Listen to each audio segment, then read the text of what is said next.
Assalamualaikum warahmatullahi wabarakatuh. Halo teman-teman semuanya, apa kabar? Ketemu lagi dengan saya, Reni Wulan dari Abidin, teman belajarmu. Saya doakan teman-teman semua dalam keadaan sehat walafiat, sadar, lahir dan batin. Kali ini kita akan ngobrol-ngobrol, bertukar pikiran, kenapa ya orang baik hidupnya justru tragis? Hidupnya justru paling menderita, penuh kesusahan. Bahkan kita mungkin melihatlah ya tetangga kita atau orang-orang yang kita kenal, yang kita anggap baik, penyabar. Mereka justru, mohon maaf ya, cepat meninggal. Mereka justru punya penyakit yang parah, asma, jantungan, stroke. Kenapa bisa begitu ya? Nah, video ini saya buat khusus untuk Anda.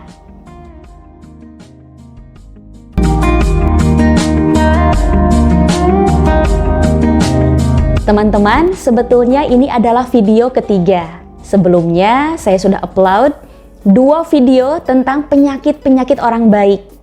Yang pertama, kenapa orang baik selalu tersakiti. Yang kedua, kenapa orang baik cepat meninggal. Ini bagian ketiga sebagai pelengkap, penyakit-penyakit orang baik. Berarti sebetulnya di sini itu ada sebuah kamuflase. Sebuah penyamaran, terselubung, tersembunyi penyakit mental yang ditutup dengan citra, dengan image orang baik, berbuat kebaikan. Aslinya ada penyakit-penyakit mental di dalamnya. Bayangkan teman-teman, ujung-ujungnya orang-orang seperti ini sering menyendiri. Keuangannya susah, sering sakit, karena kan sering stres, sering anxiety, banyak pikiran, overthinking. Kita bahas satu persatu deh, kenapa bisa demikian? Yang pertama nih teman-teman, orang baik yang seperti ini, mereka egois. Gaya hidup mereka itu cuma satu arah, egois, egosentrik. Mungkin seolah-olah dia berbagi dengan yang lain ya. Dia mencurahkan dirinya, tapi sebetulnya mereka itu egois, ada keakuan di situ. Kenapa saya bilang demikian? Dengan egois, mereka itu menjalankan hidupnya itu satu arah. Sedangkan dalam kehidupan itu keseimbangan harus 2 arah. Seperti misalnya nafas ya. Nafas itu kan kita tidak harus terus menarik kan, tetapi juga menarik, melepaskan. Menghirup, menghembuskan. Makanya terjadilah nafas. Kalau nafasnya hanya menarik saja, hanya menghirup saja, mati.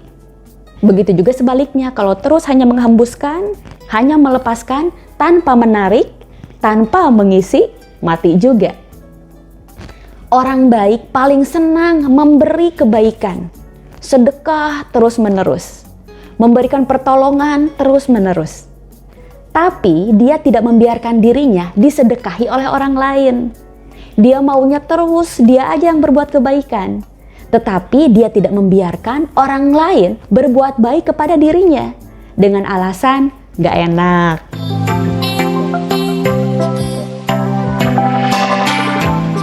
Kemudian yang kedua, teman-teman, orang baik itu tidak mau minta tolong dengan alasan gak enak, takut ngerepotin katanya. Merhatiin gak? Mereka tidak mau minta tolong. Sedangkan kita sudah belajar di kemelekatan ya. Semakin kita tidak mau merepotkan orang lain, maka kehidupan akan menarik banyak hal agar kita semakin repot. Bahkan nih teman-teman, ada orang yang paling saya sayangi ya, salah satu orang terdekat saya. Beliau ini saking baiknya, dia tuh sampai bilang gitu, Ren, saya itu gak bisa kalau harus minta tolong sama orang lain, saya anti. Dia bilang pakai kata anti.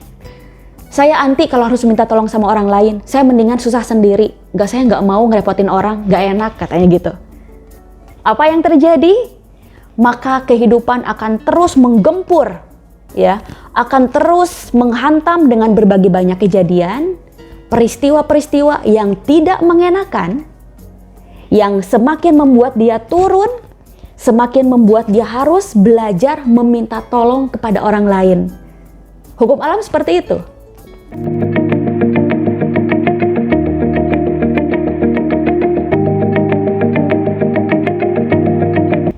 Yang ketiga, tanpa disadari, orang baik ini sebetulnya adalah korban kehidupan. Bayangin teman-teman, dia berpikir bahwa dia adalah orang baik. Dia sudah melakukan banyak pelayanan. Dia sudah melakukan banyak kebaikan pada orang-orang yang sangat dia sayangi. Tapi sebetulnya dia adalah korban kehidupan. Kenapa? Karena dia sering mengalah. Dia mengutamakan kebutuhan orang lain.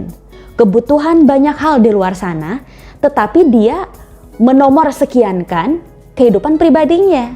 Berarti dia tidak memperjuangkan hidupnya. Dia sibuk mengutamakan hal-hal di luar. Artinya apa? Artinya sebetulnya dia lemah. Mohon maaf banget, saya harus bilang gini. Sebetulnya ada jiwa pengecut dalam dirinya. Dia berlindung di balik orang baik dengan banyak hal, melakukan aksi-aksi kebaikan, pelayanan-pelayanan kepada lingkungan ya. Tetapi sebetulnya dia sedang bersembunyi di balik kelemahannya. Coba putuskan jarak dulu ya. Sebelum ngurusin pelayanan-pelayanan di luar sana, cobalah sesekali menengok ke dalam dirinya. Mana sih yang harus diperbaiki? Jangan sampai menjadi orang baik itu tidak holistik, tidak keseluruhan.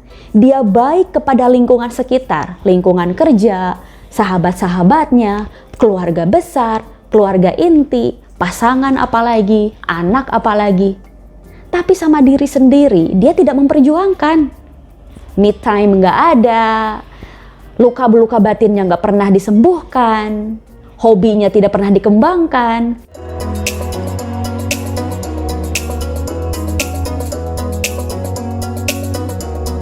Jadi orang-orang yang jenis baiknya seperti ini, mereka sebetulnya lemah.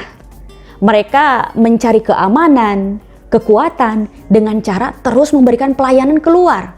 Apa yang terjadi? Lama-lama kan dia habis. Dia terus memberikan. Lama-lama dayanya habis. Ketika dayanya habis, dia kelelahan, dia menjadi korban dari tindakannya sendiri. Dia baik terus keluar, tetapi tidak baik kepada dirinya sendiri. Dia toksik kepada dirinya sendiri. Kan aneh. Jadi saya mau ngajak teman-teman yang mungkin kesulitan untuk tegas dengan diri sendiri. Kesulitan untuk mengisi baterai diri sendiri, daya ya. Kesulitan untuk belajar, mulai hidup itu keseimbangan. Ayo dari sekarang, mumpung kita masih bisa memperjuangkan hidup kita. Jangan sampai kalau sudah ambruk, sudah sakit, uang sudah habis, karir mandek, jangan sampai ya. Boleh baik, tetapi baik yang bijaksana, baik yang dengan kesadaran. Jangan sampai baik, tetapi tidak adil.